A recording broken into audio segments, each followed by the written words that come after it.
Have you been up there? This looks amazing in the rain. It's so, I don't know, just sort of rusty.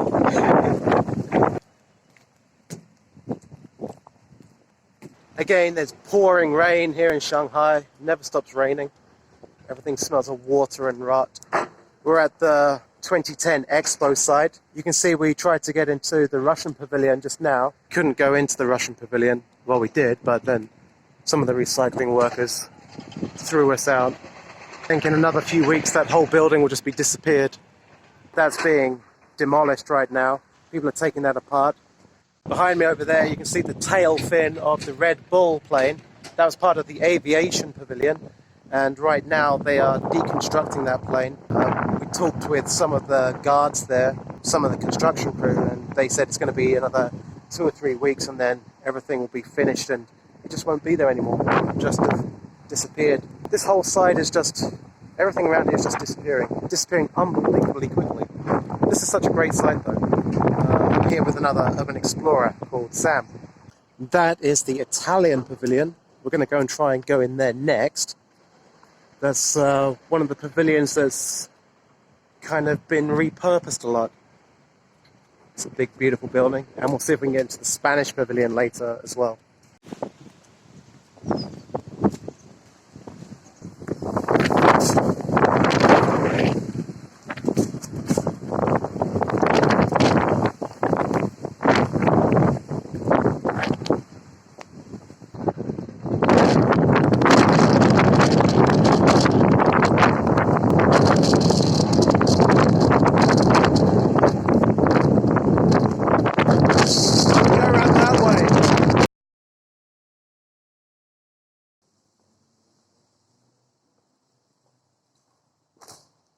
We're in the Italian Pavilion now.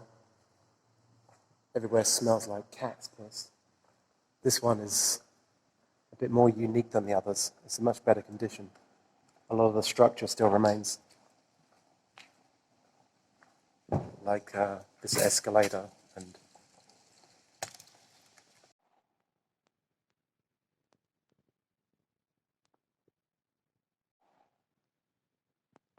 beautiful mosaic on the wall. Can't quite figure out what it represents though.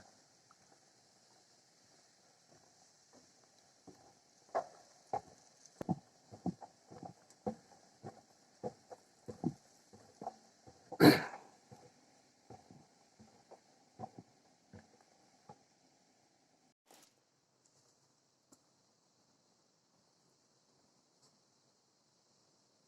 you think that's like an imitation of somewhere? Maybe it's like a stairway to heaven, because like you got Dante's Inferno and stuff at the bottom.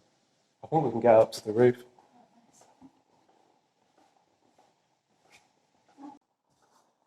This says, if you go in here, you take responsibility for yourself. 进去吃苦. We're going to try and go up to the roof right now. I don't know if we're going to get access. We're going to get wet though.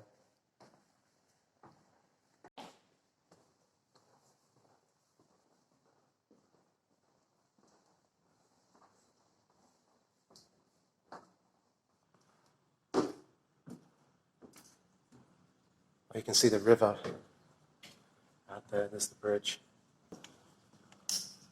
Some incredible views from this building.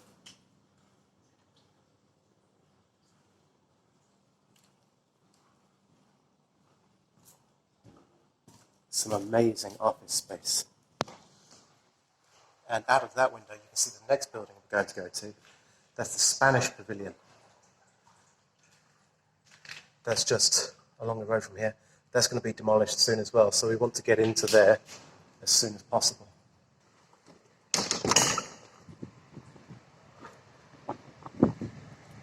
Yeah, we can get a better view of the Spanish Pavilion now. This place is really sketchy. Feels like the whole place is falling apart. There's the Russian Pavilion again. Whew. It's really ready to look now. Oh shit, there's a security guard down there. Can you see it?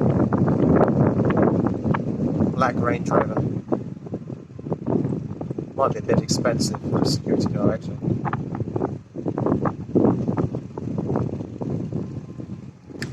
Wow, look at that for a view. Riverside property.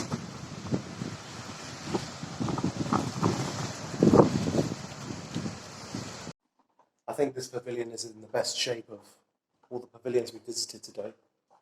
But even this one still feels like it's kind of collapsing a bit. Shanghai's weather tends to do that to buildings. Things start to fall down very quickly. We actually saw a security guard outside. Well, one of the janitors anyway. He was hiding in a small building, keeping out of the rain. It's really windy and really rainy today, which actually makes it a little bit easier to come and explore buildings like this. There's always stairs to nowhere, right? It's like one of those Escher paintings. All of these riverside properties from the Expo are being demolished, probably because the land here is worth so much and the government wants to sell it on again. Wow. It's like all these strange baubles hanging from the ceiling.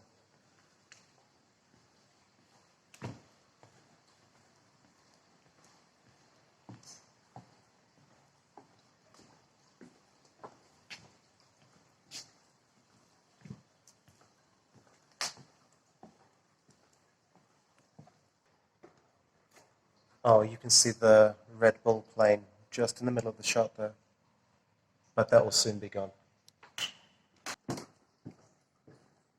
Oh my god, the views from this building are incredible. See how close we are to the river?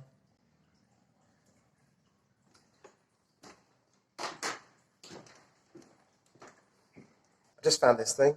Kind of looks like a wooden shoe, right? You actually put that inside your shoe and it keeps the shape of the shoe. It's quite a beautiful design, I like that. I'm surprised how lucky we've been with this one.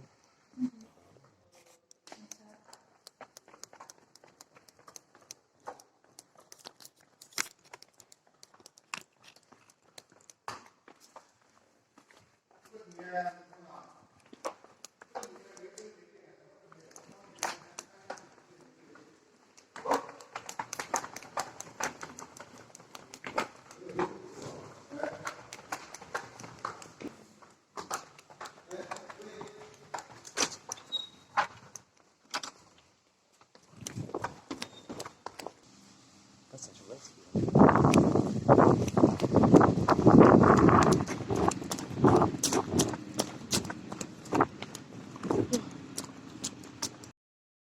So we were just in the Italian Pavilion, and then coming down we could hear somebody talking on the phone, and then we kind of snuck past the door and we heard someone say, Gwen.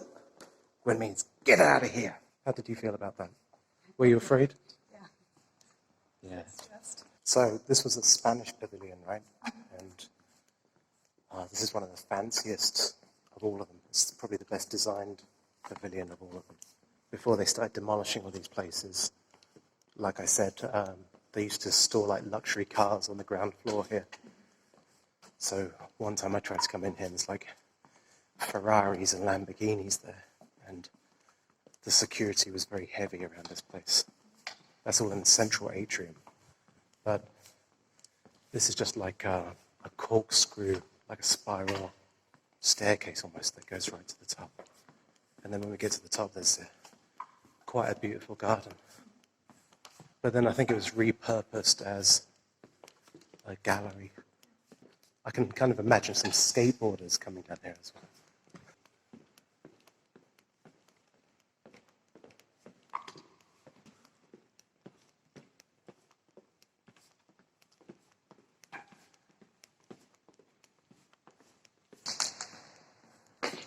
We're just coming up to one of my favourite areas in the Expo site now. These are the gardens on top of the Spanish Expo Pavilion. They've all kind of grown over. You can see the Italian Pavilion just through the lattice work there. We snuck past a security guard down there in his little booth. Can you see the little booth? And now we're just out here exploring. Visitors wearing high heels should be careful of the floor. You wearing high heels? Sadly, no.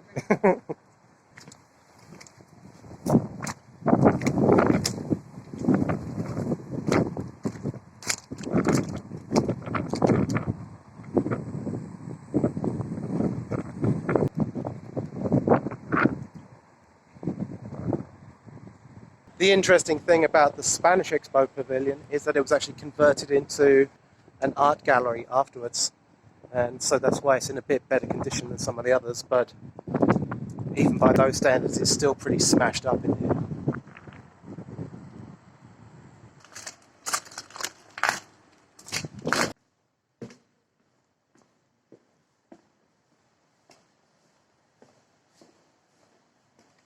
Again, like the Italian Pavilion, this place has a really beautiful view right next to the river.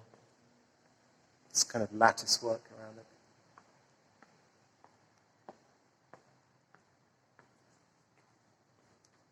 Can you tell us something about your interest in abandoned places like this? I think abandoned architecture is a really interesting way to analyze people's relationship to architecture, because it's just like the purest form of architectural design, void of any actual like use, and people still seem to get very strong reactions out of abandoned spaces.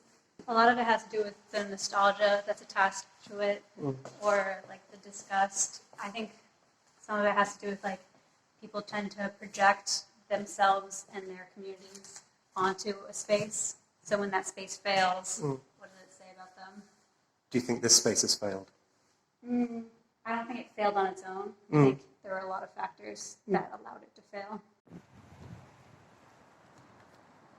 We can go down the escalators. That'll take us right back the way we came in. And then we can see the central space. We're going down to the main atrium now, down these massive escalators. Everything's flooded here as well.